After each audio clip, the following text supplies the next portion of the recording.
बिस्मिल्लाहिर्रहमानिर्रहीम। लाखों दरूद पाक हज़रत मोहम्मद सल्लल्लाहु अलैहि वसल्लम और आप सल्लल्लाहु अलैहि वसल्लम की आल पर।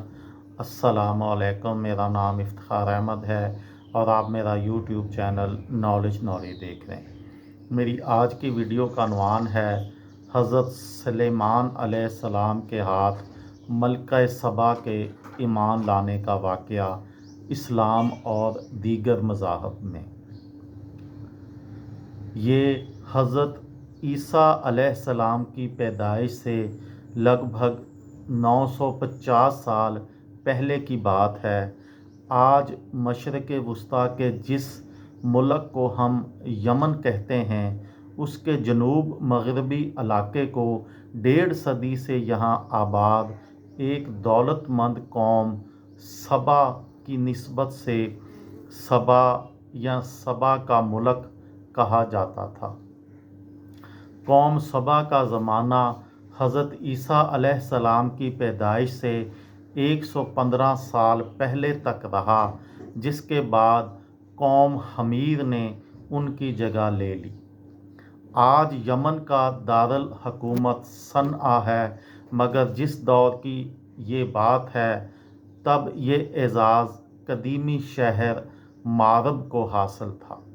इसी शहर में वाक़या अपने महल में जवाहिरात से मुज़य्यन तख्त पर मलका एक ख़त लेकर बैठी थी, जिसे मुसलमानों की मजहबी किताब कुरान पाक में किताबुन करीम कहा गया है और जिसका तर्जुमा ग्रामी नामा या मुअज़्ज़ज़ मकतूब किया गया है।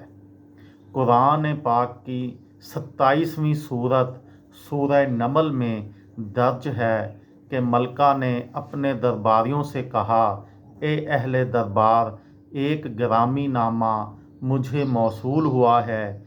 ये सुलेमान अलैहिस्सलाम की तरफ से है और ये अल्लाह रहमान और रहीम के नाम से है। इसमें लिखा है कि तुम मेरे मुकाबले में सरकशी इख्तियार ना करो और फर्मा बरदार होकर मेरे पास हाज़िर हो जाओ। कुरान पाक में हज़रत सुलेमान अलैहिस्सलाम को न सिर्फ़ एक अजीम बादशाह बल्कि अल्लाह के नबी के तौर पर पेश किया गया है, जिनके पास न सिर्फ़ मादी ताकत थी बल्कि वो परिंदों, जानवरों और जिन्नात से भी बात कर सकते थे। कुरान पाक के मुताबिक हज़रत सुलेमान अलैहिस्सलाम बनी इसराइल के पैगंबर और बादशाह हज़रत दाऊद अलैहिस्सलाम के इन दोनों हैसियतों में वारिस थे। फ़लस्तीन और शर्क़ उर्दन से लेकर शाम तक फैली अपनी सल्तनत में वो 965 क़ब्ल मसीह से लेकर 926 क़ब्ल मसीह तक हुक्मरान रहे। अबरानी बाइबल के मुताबिक हज़रत सुलेमान अलैहिस्सलाम की 40 साला हुक्मरानी के दौरान इसराइली शहनशाहियत ने बेशुमार शान और दौलत हासिल की। बाइबल में हज़रत सुलेमान अलैहिस्सलाम को इसराइल का अजीम बादशाह बताया गया है, जो अपनी दानिशमंदी के लिए मशहूर थे। सलातीन अव्वल के बाब दहम की आयत 14 में लिखा है कि और जितना सोना एक बरस में सुलेमान अलैहिस्सलाम के पास आता था,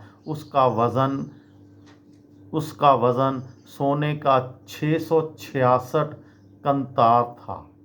लफ्ज़ कंतार का मफ़हूम इस कदर सोना या चांदी है जो एक बैल की खाल में भरा जा सके। ये थी मेरी आज की वीडियो। किसी दोस्त को, किसी भाई को, किसी बहन को फ़ायदा हो तो मुझे दुआओं में याद रखिएगा।